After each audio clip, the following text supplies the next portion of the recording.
자, 잠깐 여러분들한테 물어볼게요. 현재 전하고 있는 가장 오래된 역사서가 뭘까요? 삼국사기입니다. 그러면 삼국사기 말고 알고 있는 역사서들을 쭉 나열해 보세요.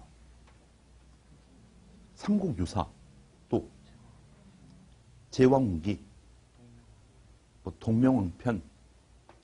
자, 제왕후기나 동명왕편을 언급하신 분들은 기존에 공부를 하신 분들이고, 일반인들에게 물어보면 삼국사기하고 삼국유사를 먼저 떠올리게 됩니다. 그게 남아있는 역사서 중에서 굉장히 중요한 의미를 갖는 역사서거든요. 자, 근데 이 삼국사기는 객관적 사실을 중심으로 해서 서술된 정사라고 해요. 그 다음에 삼국유사는 이련이라는 승려가 민간 설화라든지 각종 신의한 이야기들을 수록한 야사라고 합니다. 그러면 우리가 공부를 하는 것은 정사가 기준이 되어서 공부를 하겠죠. 그래서 고대 국가를 공부하실 때는, 특히 삼국시대를 공부하실 때는 삼국사기라고 하는 책을 기준으로 해서 내용을 공부하게 돼요. 자, 근데 이 삼국사기에서는 신라의 역사를 세 시기로 구분을 하게 됩니다. 그 세 시기가 상대, 중대, 하대 이렇게 구분하고요. 왕의 혈통에 따라서 상대, 중대, 하대 이렇게 세 시기로 구분을 해요. 먼저 상대는 신라를 건국한 사람이 누굽니까? 박혁거세가 있죠. 그죠? 그리고 쭉 언제까지냐면 진덕여왕이라는 왕까지가 상대라고 규정을 합니다. 이때는 성골 출신, 아주 쉽게 이야기하면 성골이라고 하는 것은 왕족 중에서도 왕이 될 수 있는 왕족을 성골이라고 해요. 근데 성골로서 마지막 왕이 진덕여왕입니다. 다음, 왕족이긴 하지만 왕이 될 수 없었던 왕족들이 있거든요. 그들을 진골이라고 해요. 근데 이 진덕여왕이 후사 없이 돌아가셨거든요.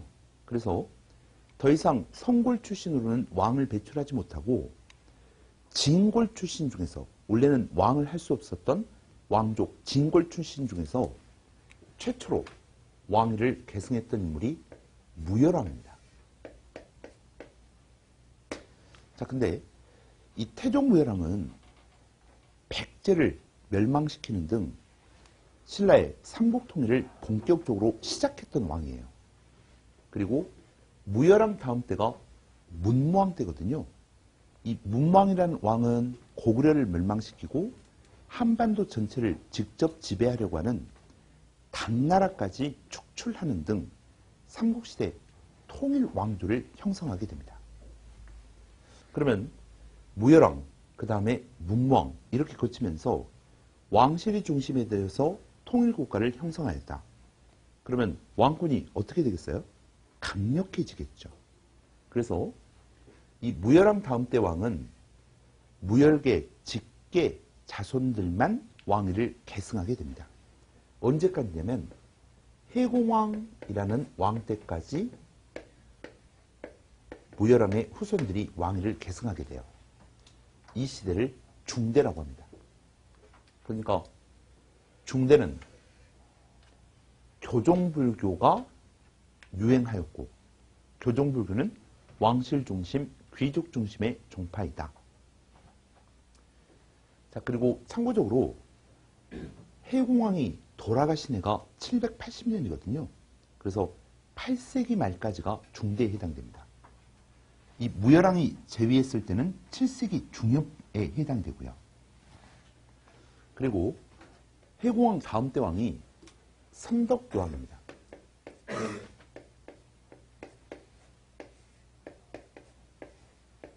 죄송합니다. 선덕왕. 제가 이거 잘못 썼던 것 같죠? 왜 잘못 썼을까요? 이건 의도된 오타였습니다. 이유가 있어서 그래요. 이 선덕왕은 남자일까요? 여자일까요? 남자예요. 선덕여왕은요, 진덕여왕 앞에 선덕여왕이거든요. 그러니까 다른 인물이고, 이름은 김양상이라고 하는 남자분이세요. 이분이 8세기 말 780년에 즉위를 하셔가지고 쭉 신라의 마지막 왕이었던 경순왕까지를 하대라고 합니다. 자, 근데 이 중대 때 왕들은 무열왕의 직계 자손들이 왕위를 계승했던 시대잖아요.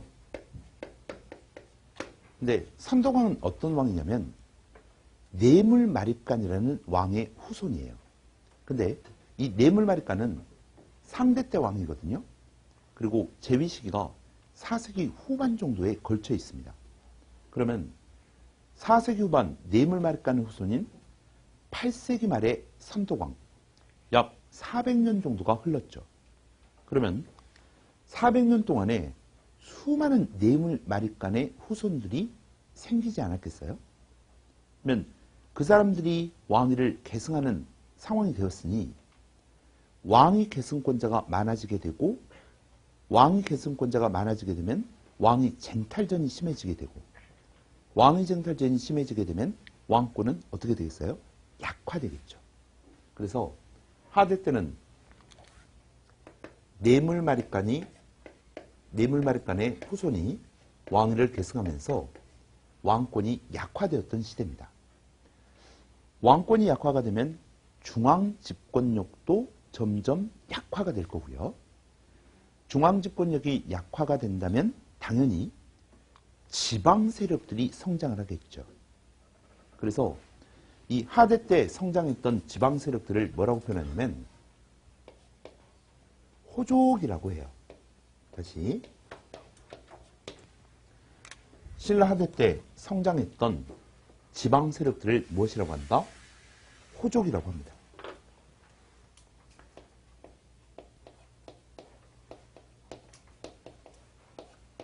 그러면 이 호족들은 일정 지역에 영향력을 갖는 지방 세력이잖아요. 그러면 그 호족들은 자신의 세력을 키우려고 할 거 아닙니까? 그렇다면 결국 신라 정부와 대립하면서 자신들의 세력을 키우려고 하겠죠. 그래서